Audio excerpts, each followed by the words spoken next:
Głos ludu to głos Boga, mówi dawna sentencja. I my się tego trzymamy. W internetowej sondzie na Spotify zdecydowaliście, że w nowym odcinku chcecie posłuchać coś o zachodniej części Górnego Śląska, nazwanej hasłowo Śląskiem Opolskim, albo, ku zgrozie śląskich purystów, Opolszczyzną. Spełniamy więc wasze życzenie, ale jak zawsze postaramy się was troszeczkę zaskoczyć. Dzisiaj będzie mniej o zabytkach, a więcej o współczesności. Prosto ze Straduni, koło Krapkowic, łączy się z nami młody śląski społecznik Alan Jasik. Witamy Cię, Alanie. Witam Was, roztomili słuchacze. Witamy Cię i witamy naszych słuchaczy w podcaście Szyb Kultury, w którym opowiadamy o historii i kulturze Śląska po całości. Prowadzą go Barbara Szustakiewicz-Przybyłka i Zbigniew Przybyłka.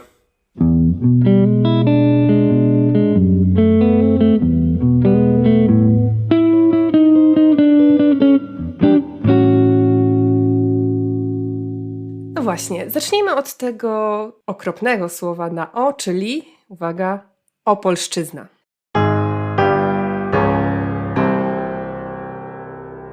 Dlaczego jedne osoby używają go chętnie, a u innych budzi taki sprzeciw? Jaki jest, Alanie, Twój stosunek do Twojego określenia? Staram się go po prawdzie nie używać, bo wiem skąd on się wziął. Jest to rusycyzmus. Staram się raczej używać terminu zachodnio-tajla Górnego Śląska i z wszystkimi, z którymi rozprawiam, staram się ich też zachęcać do tego, co by używali tego terminu jednak zachodnio-tajla, nie? Czy znasz osoby z Twojej społeczności, które mówią polszczyzna i dlaczego tak mówią? Czy to może jest właśnie dlatego, że są na przykład potomkami repatriantów, to im jakoś mile jest używać słowa polszczyzna? Potomkowie repatriantów używają innego terminu opolszczyzna, no ale też jest moc tutaj Ślązaków, co używają też tego terminu, ale to z tego, i że wszędzie w szulach się używał słowa opolszczyzna, a też w mediach, w radiołku jak jedziesz, to ino jest opolszczyzna, opolszczyzna. Nawet tego śląsk-opolski się tak nie używał, niestety. No tak, ale ta część Górnego Śląska, jakkolwiek będziemy postrzegać, jest w pewien sposób osobna, nie? Ma swoją własną specyfikę. I jedno słowo wydaje się, może się wydawać, sam nie używam tego słowa, wygodne do tego, żeby właśnie, choćby nawet to województwo, które istnieje w tych granicach administracyjnych, jakie istnieje, żeby używać, więc to chyba też pewnie o tym decyduje. Jakiś czas temu w Katowicach mieliśmy rozmowę między innymi z profesorem Linkiem, i on twierdzi, że póki w prognozie pogody używa się polszczyzna, dopóty to określenie ludziom zostanie w głowach, nie? To zostawmy na chwilkę samą polszczyznę, ale musimy wyjaśnić naszym słuchaczom, dlaczego postanowiliśmy Cię zaprosić. Okazją do tego jest śpiewana po śląsku piosenka i teledysk, której jesteś producentem oraz autorem tekstu. Całą piosenkę puścimy na koniec odcinka, więc dlatego zachęcamy do słuchania do samego końca. Ale opowiedz nam proszę o tym projekcie muzycznym. Co to za piosenka? Skąd ten pomysł? I może na jakie trudności napotkaliście przy jej wykonaniu? Pieśniczka nosi tytuł Dziełcha Śląską. Pieśniczka miała być od samego początku o śląskiej działce. Niektórzy nas za to krytykowali i że posługujemy się takimi stereotypowymi różnymi przesłankami, no ale mieliśmy śpiewaczka, co bardzo chciała mieć taki trochę występ solowy i po prostu postaraliśmy się do tego zrobić jakiś odpowiedni tekst. Nie? A ideą jest ogólnie od młodych Ślązoków, czyli ode mnie i od mojego kamrata Jonka Sotora. No, napisaliśmy 2 teksty, Jon napisał swój tekst, Jonek napisał swój tekst. Później my te 2 teksty przeanalizowali. Trochę my też je pokuplowali i z tego się zrobił jeden tekst. Do tego się zrobiło śląską korekta, pomogli nam w tym Kamil Czański, to jest taki młody gołdkoznawca, i Antoni Reszpondek, to jest taki amatorski bardziej gołdkoznawca z Bytomia. A wykonawczyni, także młoda, to Ania Janik, tak? Ania Janik, to był debiut, tak richtig, jeśli chodzi o śląskie teledyski. Ona też śpiewał kiedy w Gminnym Ośrodku Kultury, ale to tak są początki, nie? I staramy się pomagać jej w tym. I to jest piosenka i teledysk, bo zrobiliście z tego taki dosyć rozbudowane nagranie na Górze Świętej Anny, na Annabergu.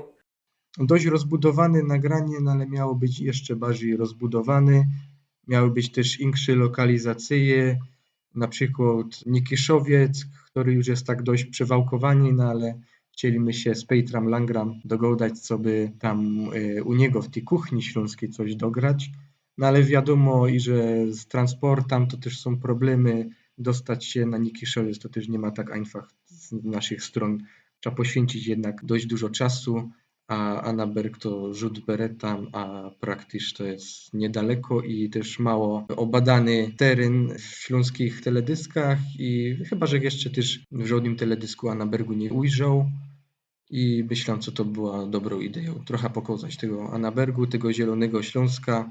Tam też były takie scenki, które pokazują zakłady w Dzieszowicach koksownicze. Dość taki też nasz opolski industrialny klimat. Czyli w Opolskim też macie jakiś przemysł, wbrew stereotypom pewnym, nie?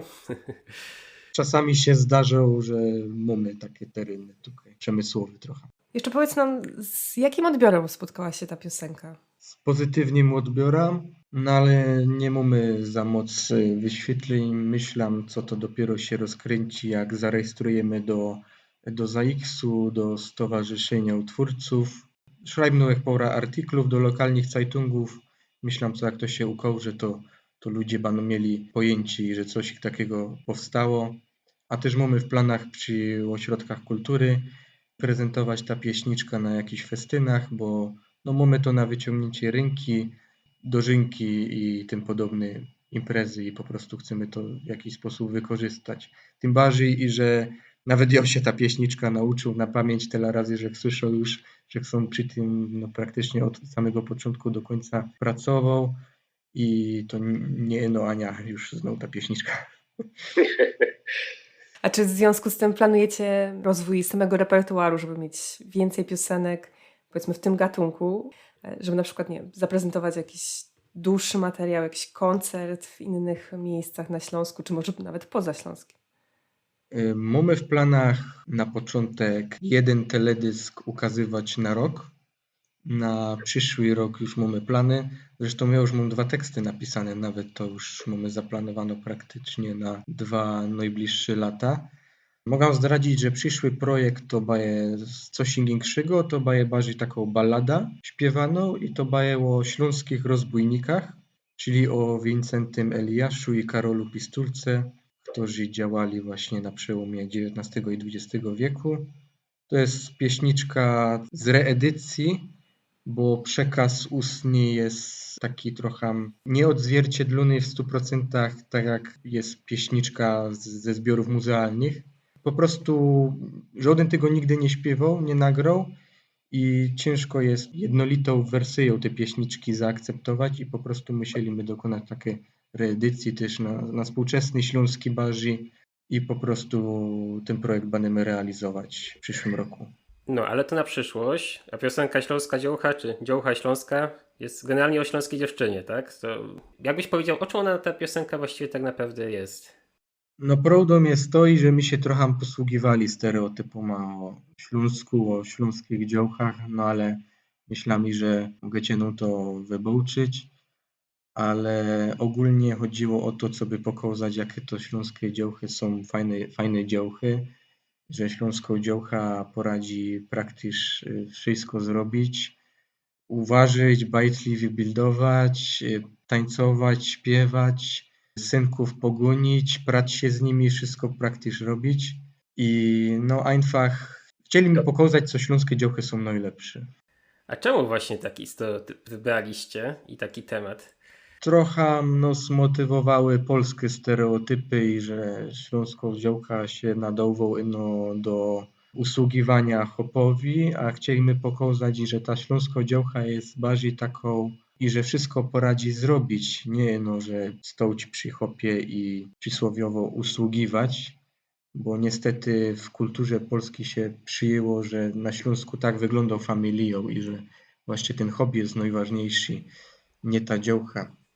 A żona myje stopy mężowi, jak w pewnym filmie. Ja, to też Kazimierza niestety i w memach widać, które są robione o Śląsku i Ślązołkach i po prostu chcieliśmy pokazać, że u nas tak nie jest. Nie? Czyli tutaj wbrew pozorom jest to piosenka nowoczesna, feministyczna, można powiedzieć. Ja, ale niektórzy interpretują to, i że dalej to jest taki stereotyp i że no to nie wyszło do końca. No niestety takie komentarze się pojawiają.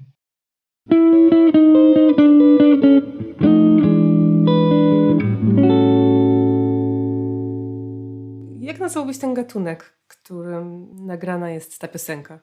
Moim zdaniem to jest typowy śląski szlagier. Taką ludową pieśniczkę. Śląski szlagier to jest właściwie fenomen, który w innych częściach Polski, w obecnych granicach nie występuje, tak? Bo to jest taka typowe, bym powiedział, zapożyczenie z kultury niemieckiej, nie? Kultura szlagieru, piosenki szlagierowej. Nie wiem, czy byłeś na koncercie Hajno w Opolu. Nie byłeś, ale Słyszałeś. słucham hajnu. Zdarzył się. Ja bardzo żałuję, że nie miałem czasu na to, żeby na ten koncert pojechać.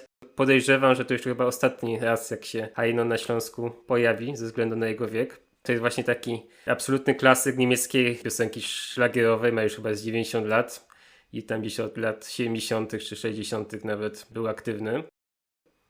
Wir sehen uns wieder, mein Schlesierland. Wir sehen uns wieder, mein Heimatland.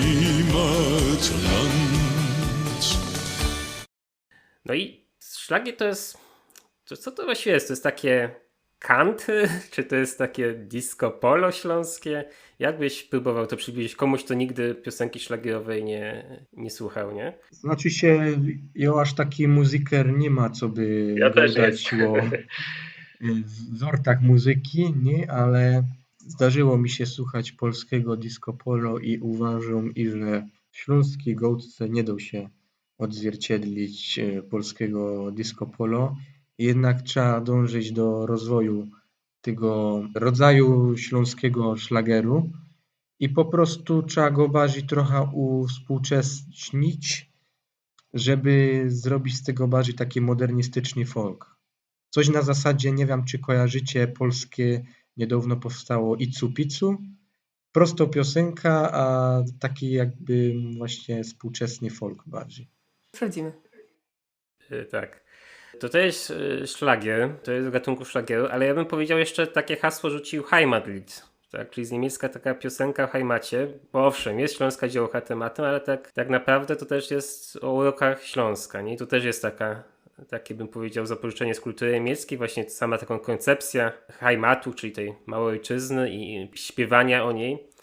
Rzeczywiście nigdzie indziej w Polsce chyba czegoś takiego nie słyszymy. Nie słyszałem, żeby ktoś śpiewał pieśni o Wielkopolsce czy o Mazowszu, przynajmniej nie takie. Nie wiem jak wy. Nawet na Kaszubach nie mają czegoś takiego. Właśnie, sprawdzałem sobie, czy są jakieś kaszubskie szlagiery, kaszubskie Heimatlieder i tak na szybko to też nie potrafiłem A powiedz znaleźć. nam jeszcze, sama piosenka jest w wariancie opolskim Śląskiej Gotki. Ty też teraz w rozmowie z nami. Zresztą słychać, tam gdzie jest o, tutaj w wschodniej części Górnego Śląska to mówisz o, czyli było nie trowa, tylko trołwe. To jest taki mały, charakterystyczny szczegół tej waszej opolskiej gotki. Myślę, że część z naszych słuchaczy też mogła to już wychwycić. Ale powiedz nam, czy osoby w twoim otoczeniu też mówią po śląsku? Moi równiący gadają po śląsku, a bardziej rządzą, bo u nas się bardziej jednak rządzi po śląsku. Ale mogę zauważyć coś takiego, i że młode pokolenie godą pośród tych personów, które gadają po śląsku, no ale jak już w tym gronie tych personów, które gadają po śląsku pojawi się jakaś persona, którą nie godą, Polak albo ktoś inszy, to zaraz jest zauważalne takie przestawianie się na polski. Taką obawa, że ona nas nie poradzi spokopić, zrozumieć tego, co my do niej chcemy powiedzieć, nie? Mhm. Tak. A jeszcze czytając o waszej piosence, tam wasze komentarze, jeśli dobrze zapamiętałem, taką uwagę poczyniliście, że ten tekst jakby jest dodatkowo ześląszczony, że w pierwotnej wersji było więcej takich określeń, które przypominały język polski, a potem jeszcze jakby specjalnie wynajdzie się jakieś takie starsze czy mniej używane określenia tylko po to, żeby było tak bardziej po śląsku, tak? Że potwierdzasz, że mieliście taką trochę chyba archaizującą Ja, tendencję w tej piosence. to je gołtka taką, idzie powiedzieć, archaizowaną, no ale też mnie się zdał i że użyliśmy też poram takich współczesnych neologizmów. Musiałbych na tekst kuknąć, no ale na pewno jest gołtka archaizowaną i wzorowaną na dialektach łopolskich i też w inkszym szrajbunku, takim, co trochę Jołżech go zrobił, no ale bardziej, że się wzorował na szrajbunku pana Reszpontka, który uważam, że powinien być doceniony i powinien być też, elementy tego szrajbunku powinny być w Ślabikorzu, bo dość dużo fajnych rzeczy dało się w tym szrajbunku zapisać. Między innymi ta pieśniczka została zapisana w nim i moim zdaniem, jak się dał to nauczyć, to dał się to też i śpiewać, i czytać. Dla niewtajemniczonych to szajbunek to jest pisownia, zapis ortograficzny, a ślabikosz to jest system właśnie zapisu śląskiej gotki, opracowany gdzieś tak kilkanaście lat temu już, nie? Bo to w 2009 roku został zaproponowany. I rzeczywiście ta ortografia tego tekstu piosenki, który wy zapisaliście, no, różni się troszkę od tej ogólnie przyjętej w ślabikorzu.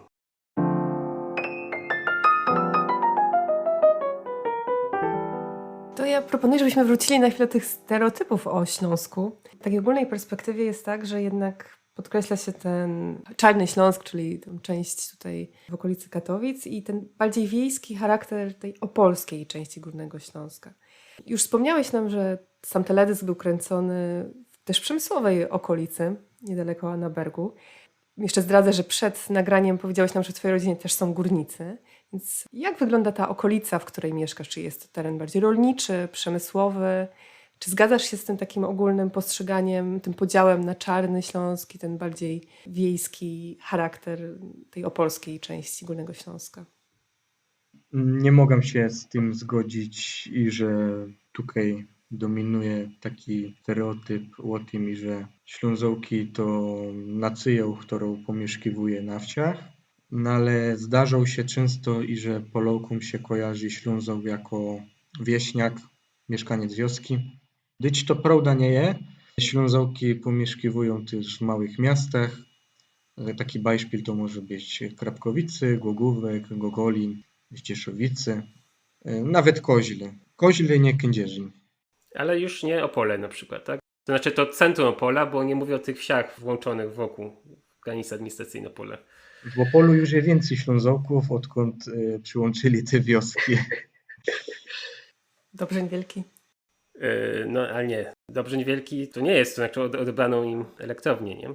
Wspomniany o Dobrzniu, bo mój pradziadek pochodził z Dobrznia. Przyjechał stamtąd do Tarnowskich Gór. Więc sobie tam taki malutki hajmacik mój odziedziczony po pradziadku jest właśnie pod Opolem. Ją zaś miał praprauma z Tarnowskich Gór.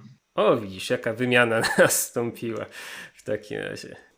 Jeszcze śląskie miano familijne Swaczyna, typowo śląskie.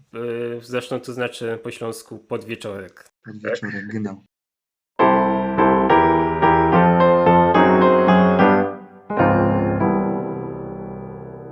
Czy uważasz, że hasłowo ujęty Śląsk Opolski, czy ma jakąś swoją specyfikę względem wschodniej części Górnego Śląska, tej skoncentrowanej wokół Katowic?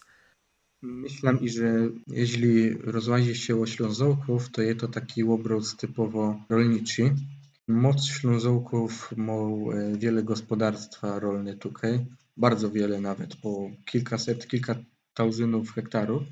I no to jest prawda, i że moc Ślązołków trudni się tutaj w rolnictwie, no ale też zauważalne jest tutaj to, i że moc Ślązołków to są geszefciąży, czyli przedsiębiorcy, idzie powiedzieć, i dużo w tajli Łopolski jest takich, można powiedzieć, wielkich biznesmenów śląskich, nieco prowadzą interesy na całkiem welcie. Tym możemy się chwalić, nie? I że Ślązołki też poradzą w geszeftach, nie? A pomaga zwłaszcza chyba ten niemiecki paszport, który się wielu zdarza posiadać w kieszeni, żeby prowadzić jakiś biznes. Moc Ślązołków mało tutaj, detali, nie? Ja też. Zresztą ci moi krewni z Potopola też przyznają się do narodowości niemieckiej. No ja już mniej, ale dobrze mieć baję kiedy ten paszport. To jest ten śląski pragmatyzm właśnie.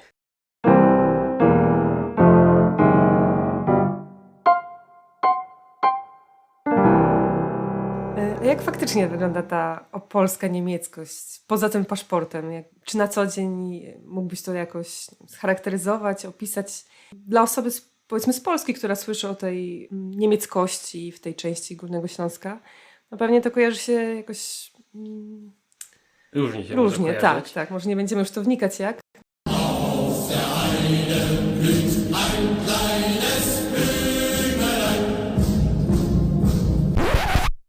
I może bym dodał drugie pytanie. Jeżeli chodzi o takie kwestie regionalistyczne, aktywistyczne, czy ta niemiecka mniejszość, czy ona stanowi jakby konkurencję dla śląskiej regionalnej tożsamości, albo w drugą stronę? Jak to wygląda z twojej perspektywy? Jak mogę być szczery w tym momencie, to Możesz. nie idzie tutaj zauważyć takie typowe niemieckości jak w kraju związkowym Niemiec, bo większość tutaj personów, które deklarują ta niemieckość, to jednak są Ślązołki, które poradzą gadać po śląsku, no ale też poradzą w tej niemieckiej gołdce, nie? Ale jak mam tak powiedzieć w formie żartu, to większość Ślązoków tutaj Niemców ma jak przyjeżdżały no bezuch z Reichu. Czyli przyjeżdżają krewni na odwiedziny z Niemiec. Andrzej, jak się go po niemiecku wieprzki? Andreas, komm, schwer! Andreas, mach deine Kostprobe. Ja, das ist vom Eugen. Ja, Das ist polnische. polnische, echt, echt oberschlesische, echt. Schnell gut. Ja, bo jak z gołdą związałkam na co dzień, to nie baję z tobą gołdą po niemiecku, bo nie dość, że baję 5 felerów na jedno zdanie, to jeszcze jeden drugiego można nie spokopiło, co mu się rozwazić. No ja tak też umiałem po niemiecku, no tak co by się dogadać, nie, z kimś, kto przyjedzie tam, nie wiem, czy pamiętam jeszcze niektóre worta z niemieckiej gołdki, no ale poradzam tak w znacznym stopniu, nie, to też dzięki temu, że my ten niemiecki mieli w szulach, nie. I to się sprzydował ta gołdka. No ale co do poczucia jakiejś tam niemieckości, to mogę zauważyć, i że coraz więcej Ślązołków nie czuje się Niemcoma. Zauważyłem to przede wszystkim, jak były Mistrzostwa Świata. Jak u mnie w gminie w Świetlicach były no takie, no kibicowało się. Kibicowali i za Niemcoma, i za Polską, nie? No to więcej Ślązoków przyszło kibicować za Polską niż za Niemcoma. Tak o połowa mniej idzie powiedzieć, nie? Więc coś się zmienia w tym kierunku, że Ślązołki bardziej się czują albo Ślązołkoma, albo Ślązołkoma lojalnymi obywateloma Polski, nie? Już o Niemcach żaden tam za bardzo nie myśli. No ci, co z tych Niemiec przyjeżdżają do nas w formie bezuchu, nie? No, to są przeważnie starsze persony, takie wiadomo, co się przechłodziły w latach tych 80., 90., jak już była ta możebność do tego, nie? Co by pojechać i jakieś roboty poszukać lepsze. Słyszałem jakiś czas temu, chyba konsul niemiecka w Opolu, to właśnie narzekała na to, że tutaj miejscowi Niemcy to zamiast uczyć się dobrze mówić po niemiecku, to gadają po śląsku i że to nie tak powinno być, że powinni bardziej dbać o to, żeby mówić w domu po niemiecku właśnie. Nie wiem, czy pamiętasz. Tak było, pamiętam to, genau.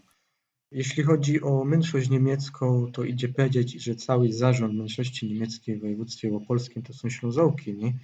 I jeśli ktoś przyjeżdżał z Niemiec, jakiś konsul albo ambasador, no to trzeba się liczyć z tymi, że to jest Niemiec, nie? I jak on przyjeżdżał do swoich tam jakichś struktur w województwie opolskim w Polsce, to chce widzieć efekty działania tej ferajnej, nie? Że tu są Niemcy, że tu fajnie godamy po niemiecku, że w szulach fajnie bajtle gadają po niemiecku, że rychtujemy jakieś konkursy, że ta niemieckość się rozrasta, idzie powiedzieć kwitnie, fajnie, a jest na opak, bo ta śląskość się bardziej rozrasta tutaj.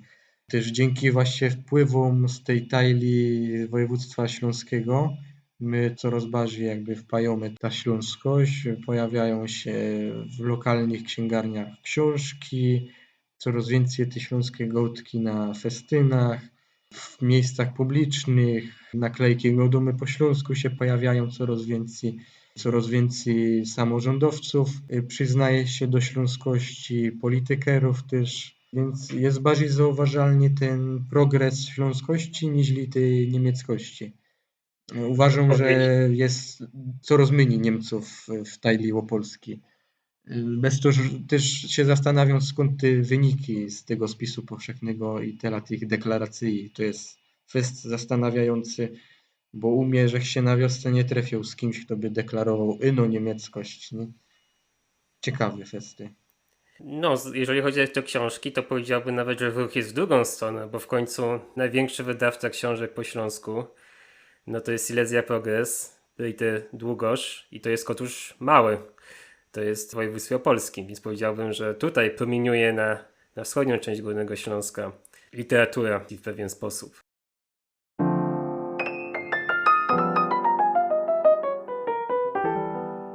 Mówiłeś o tym wzroście zainteresowania. Czy ono jest też widoczne w Twoim pokoleniu? Tutaj chyba możemy zdradzić, że nie tak dawno skończyłeś liceum, więc jesteś jeszcze osobą młodą. Czy widzisz to zainteresowanie śląskością, Śląskiem również wśród swoich rówieśników? Czy jest to raczej wśród, nie wiem, starszego pokolenia troszeczkę?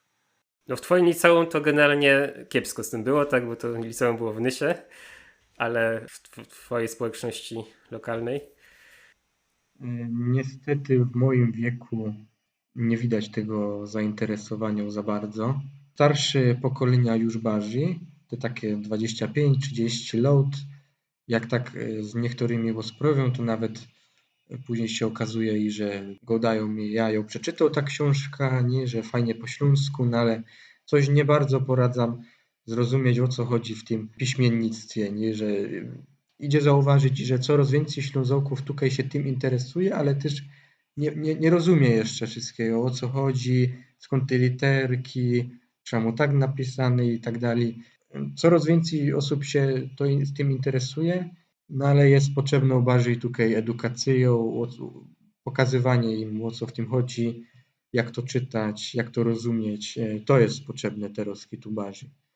I bez też potrzebna by była tutaj jakoś organizacją większą, która by przejęła rozwój tej śląskości, bo ona się rozwija coraz bardziej, no ale jest potrzebny ktoś, kto to dalej baje ciąg tutaj, nie? Niestety mniejszość niemiecką, organizacja mniejszości niemieckiej tego za nas nie zrobi, no bo einfach nie mogą tego robić. Przyjechałaby kontrola z Niemiec i by zastanawiała się, na co właściwie płaci rząd federalny Niemiec, tak? No ja, tym bardziej, że z tych pieniędzy tutaj wszyscy korzystają.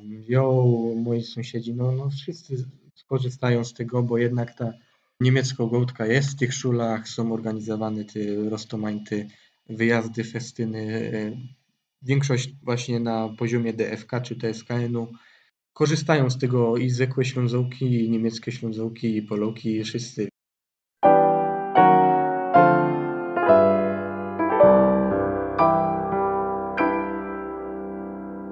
Przed chwilą, kiedy pytałam Cię, Alanie, o tą śląskość i zainteresowanie Twoich rówieśników, to Ty, Zbyszku, powiedziałeś, że pewnie w liceum nie, bo ono było w Nysie.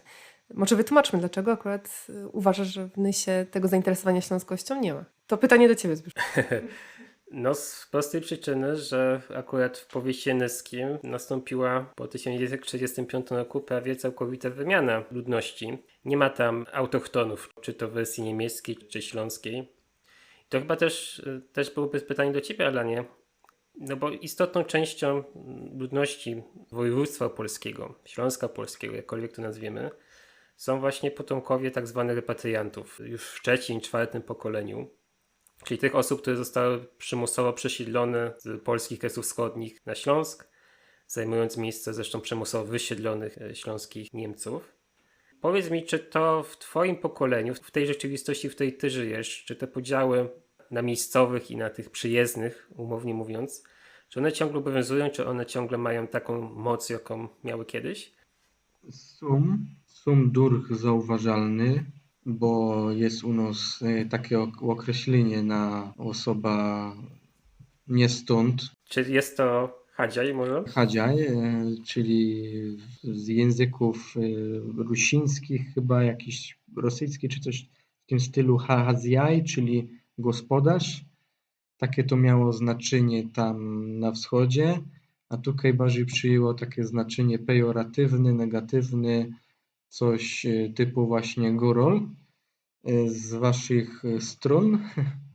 To się określenie wzięło z tego, że tychowiowie Hadziaje, jak tu przyszły po zakończeniu II wojny światowej, to oni się tutaj, no, te starsze pokolenia gadają, że się panoszyli, czyli chauzowali po śląsku, nie?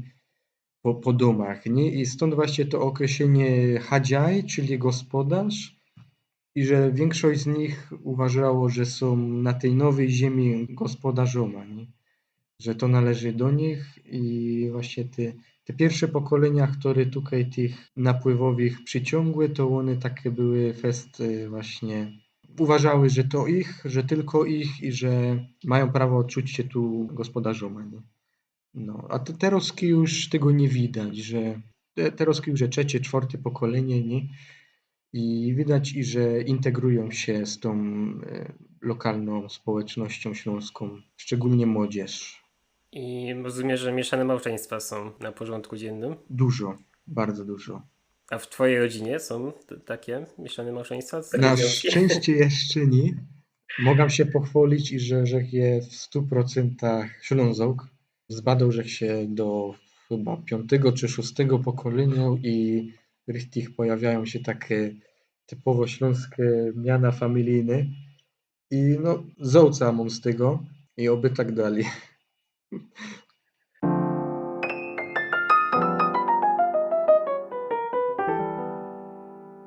Zbliżając się do końca, to mówiłam na początku, że nie będziemy o zabytkach czy o turystyce dzisiaj opowiadać, ale może mógłbyś polecić naszym słuchaczom coś do odwiedzenia. Może ktoś chciałby obejrzeć tą opolską część Górnego Śląska. Co mógłbyś polecić do odwiedzenia? To można polecam coś w mojej najbliższej okolicy, w mojej gminie. Możecie się obejrzeć pałac w Roskochowie, po śląsku Rosnochów, gołdomy. Niedawno taki geszefciarz z Krakowa przejął ten pałac i co tydzień tam są rozmaite wydarzenia kulturalne, od festynów, imprez sportowych, po jakieś wystąpienia publiczne, zloty itd., itd. Można się tam dobrego kafeju też w weekend napić i ogólnie się dychnąć trochę na łonie natury.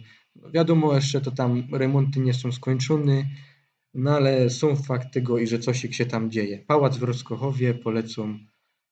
Idzie się tam pojechać i odpocząć trochę. To chyba my też skorzystamy, bo jeszcze tam nie byliśmy. Jeszcze tam nie byliśmy, to sobie zobaczymy rzeczywiście.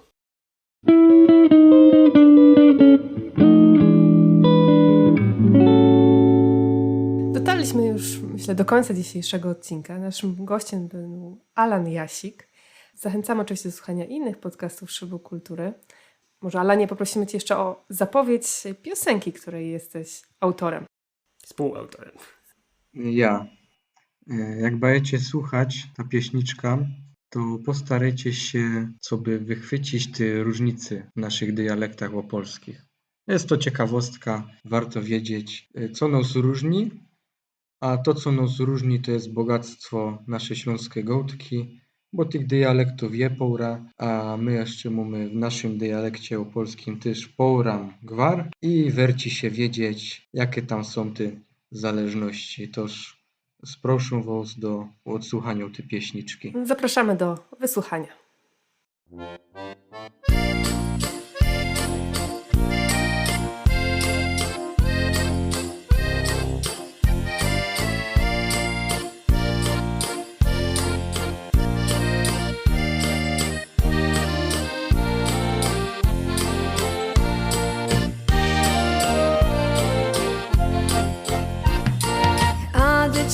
Karlusy duchy no pytają, Eli bych to chciała na zulity wyleść. Mój hajmat przajam, toż porządko gołdą, kandyzy tylu ma, Karlusu ma poleść. jednego miała, pokój se dała. Soruń, a gubielok słowy mi przegodosz, a ja przeca waszą dziołcha wierną śląską. Ty się mnie ozdoba, szło wycingiem cacać. Sam naszy Ślązocy, noż hajman mamy, zacyskie talary, zagoldani domy. Tukej je Anaberg, krugokans a ząbki, zjodła po kosztucie mojej ekwodziunki, zjodła po kosztucie mojej ekwodziunki.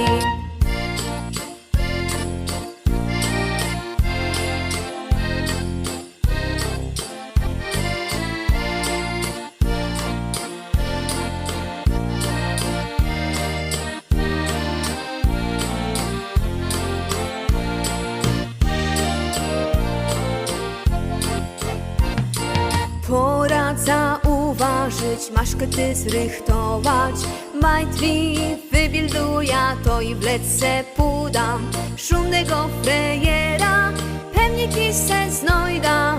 Taką mam zachciewka, chłopeczek bi przy mnie. Pombuczku nie kołrej, nie co mam w głowie. Trza mi miejsca szansa tego, co są mochą. Śniki moje snącie, tuż zachętka mą. We mnie je nadzieją, co kusika mudą. Sam naszy Ślązocy, noż hajman mamy, zacyskie talary, zaglądani domy. Tukej je Anaberg, krugokans a zunki, zjodła po kosztu